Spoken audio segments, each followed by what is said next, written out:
It is just 5 months before the 2023 general elections, the 7th since Nigeria returned to democracy in 1999.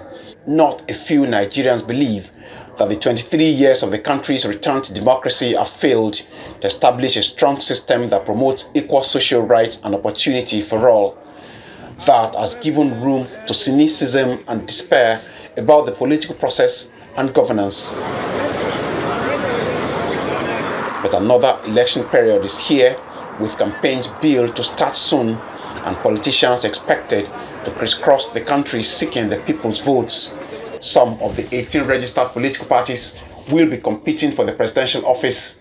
Governorship seats in 28 states excluding Imo, Anambra, Bayelsa, Edo, Ekiti, Osun, Ondo, and Kogi. Elections into the office of the governor in those 8 states are off cycle. 109 senatorial seats, 360 House of Representatives seats, and the various seats at the Houses of Assembly across the 36 states will also be contested for beginning from 25th of February. As far as the preparation for the election is concerned, in terms of INEC's roles and responsibilities, we are very happy with the progress we are making. This election period is particularly interesting because of the new dynamics playing out in the political cycle. It is what many prefer to refer to as the emergence of the third force on the scene. Of course, from 1999 to date, it's been a two-horse race. It's either this or that, it's either A or B. But for the first time, we might see a challenge to this hegemony by other political parties.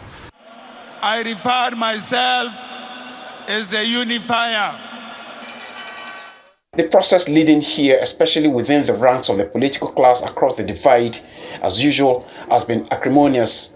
Intra-party wrangling, playing up some primordial sentiments, including ethnicity and religion, beyond the real issues of development that directly affect the people, have been the game. I remember when Atahiru Jega, after the election for 2015 had been done, and he was leaving the stage, he was very scathing in his assessment of the political class in this country. He held them responsible for some of the crises that are generated in the country, especially their penchant for trying to make the election, the conduct of a smooth, free, transparent election almost impossible. But there are more Nigerians, especially the youth, now showing greater interest in the process, having realized that only a few have determined the fortune of the majority for too long.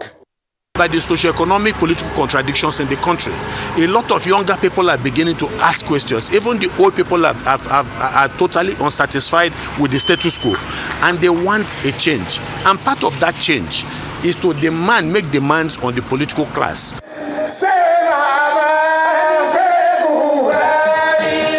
So, beyond the usual game of acrimony by the politician, the average person like this young Nigerian Obichukwu is looking to a campaign period that puts the real issues on the front burner. I don't care whether it's a Christian, Muslim, or whatever religion we come from or region. I don't care. But do you have a sound, workable plan to these issues? Not just to come and show me your money. As a small-scale business owner supplying bread to local stores in his neighborhood, Obichukwu, like several other Nigerians, understands how the current negative economic environment is affecting the poor, and he will want a campaign that speaks directly to workable solutions. I run a bakery business. I'm coming to supply bread at a store, and they're telling me, the one you supplied last time is not finished. I said, what's the problem? They said, the cost. The cost is hitting me because the price of importing those commodities I need, those ingredients I need to produce my bread is on a high.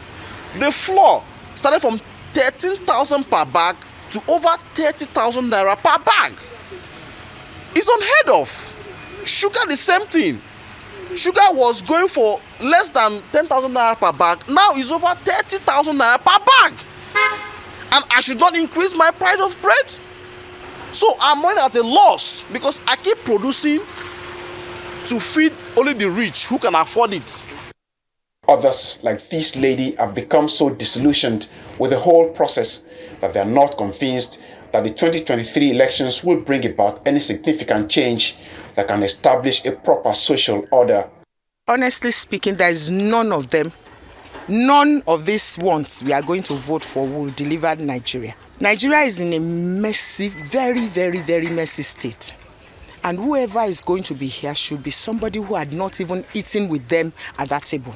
Yes, we are in the 21st century, and our elections must conform to the dictates or the demands of 21st century in terms of technology and all of that. And we're beginning to see that in our elections. So the political class have continued to be the weakest link in our electoral chain, in our democratic chain, because, you know, the kind of responsibility and maturity that is needed for governance, that is needed, you know, to pull people together, we do not see it. Hopefully, the electoral campaigns for the 2023 elections and the leadership it will eventually throw up will be providing the shock therapy that the vehicle of the Nigerian state requires to come back to life. Just maybe citizens like Oyewole will regain their full confidence in the process and become fully involved again. Tokunbo Oyetunji, Arise News, Lagos.